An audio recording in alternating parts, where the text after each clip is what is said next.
Have you ever noticed a bird that seems to appear just when you're thinking about something important? A familiar flutter at the edge of your window, the same feathered silhouette on the same branch, morning after morning. It's not a flock passing through. It's one, a single bird that keeps coming back to your garden, your balcony, maybe even tapping at your window. At first, you might have brushed it off as coincidence, but then it happened again and again, until a quiet question started forming in the back of your mind. Why is this bird so drawn to you? Most people never pause long enough to ask that question, but you did. Something made you look twice. Something felt intentional. And the truth is, you may be right. There are reasons this happens.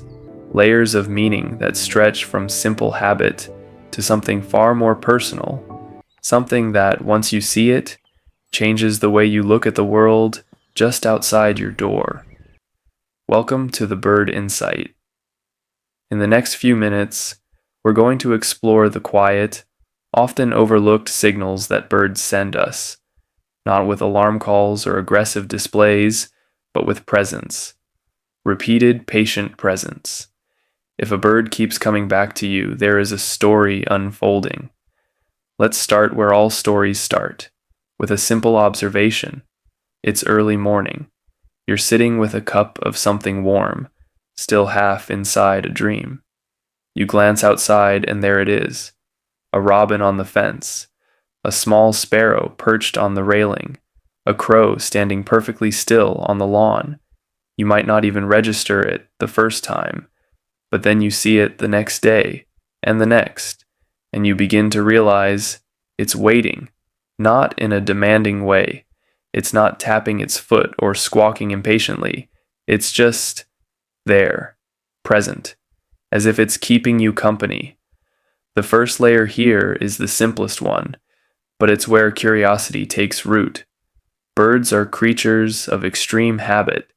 Their survival depends on reading their environment with a precision we humans have largely forgotten. They map their territory down to the inch.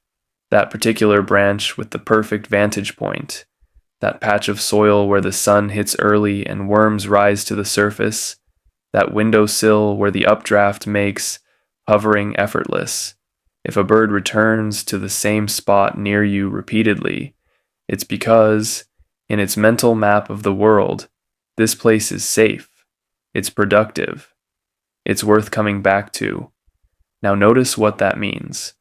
Out of all the possible places in its territory, it chose a space close to you. Not just your house, but your window, your chair, your quiet corner. That isn't random. The bird has associated this location with a lack of threat. Maybe it watched you for days before you ever noticed it.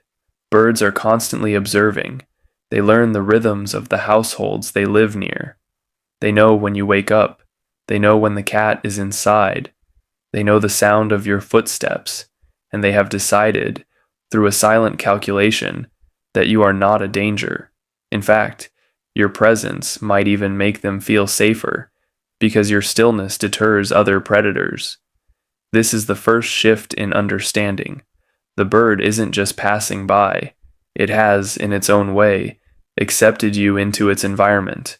You've become part of its landscape, a neutral, perhaps even reassuring fixture, and that's where the relationship begins. But there's another layer, one that starts to feel a little more personal. Some birds have an extraordinary ability to recognize individual human faces. This isn't a myth. Research on crows, magpies, and even pigeons has shown that they can remember specific people, and they can hold those memories for years. If you've ever had a bird approach you closely, or even seem to follow you from tree to tree, it's quite possible that it knows exactly who you are. Not just a general shape, but your face, your gait, your daily habits, and it has decided you are worth remembering. Why would a bird remember you? It might be something as simple as food, a feeder you filled once, some seeds scattered on the ground, a bird bath you keep clean, But it's not just about transaction. If you consistently move gently, speak quietly, and respect its space, the bird begins to form a different kind of association.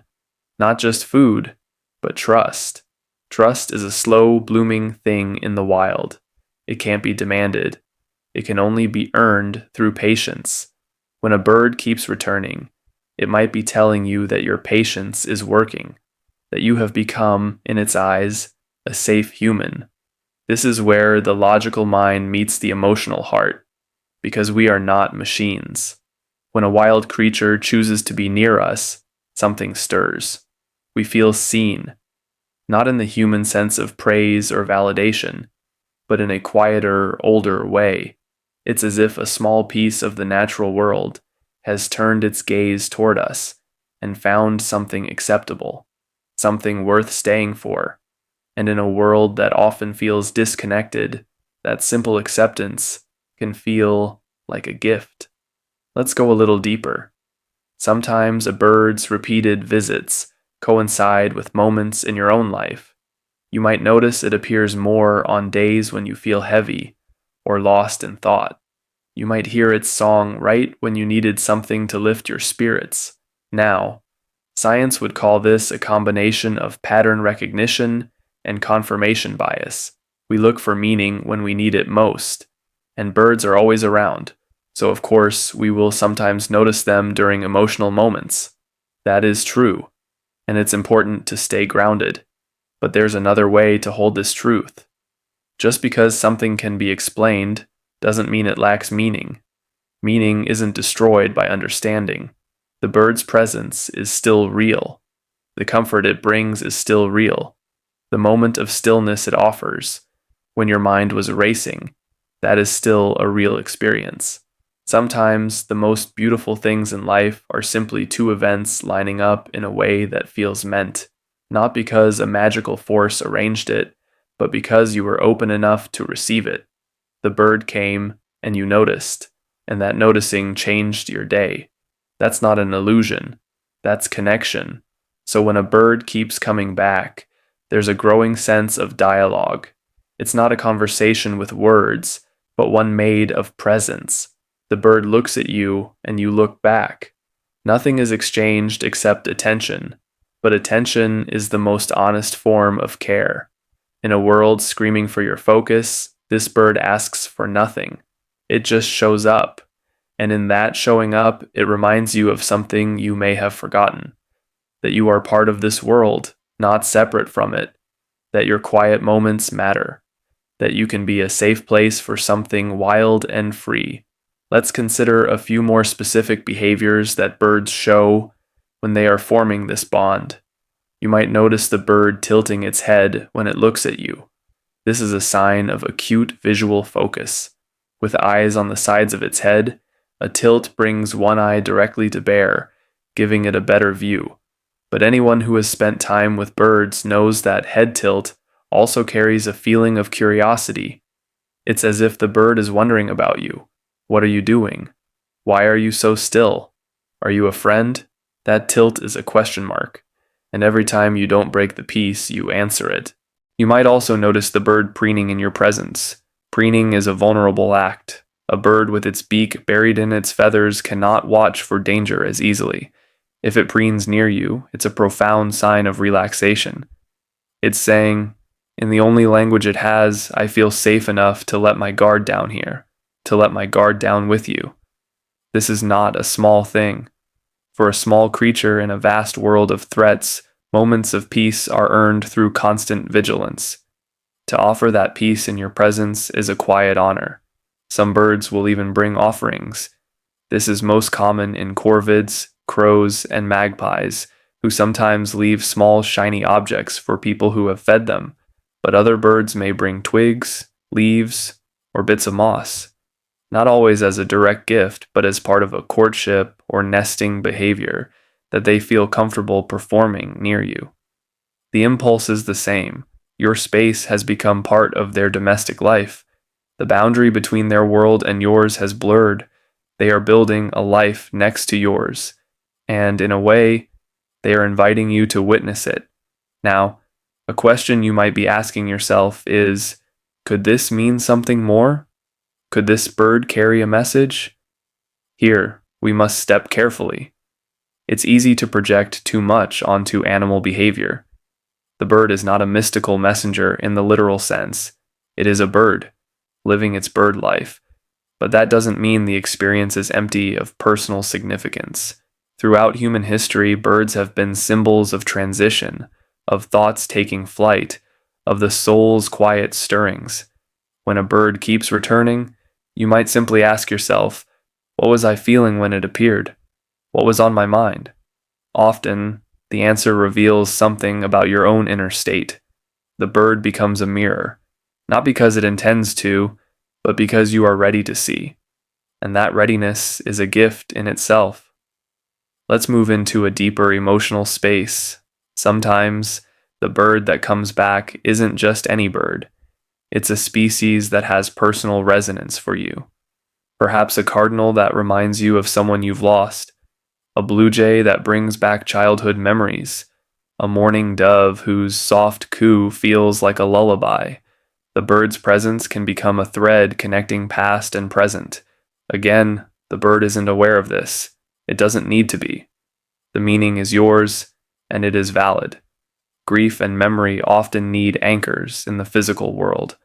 A bird's gentle return can serve as that anchor, a living sign that life continues, that beauty endures, that you are still here to notice it. And there is something incredibly healing in that.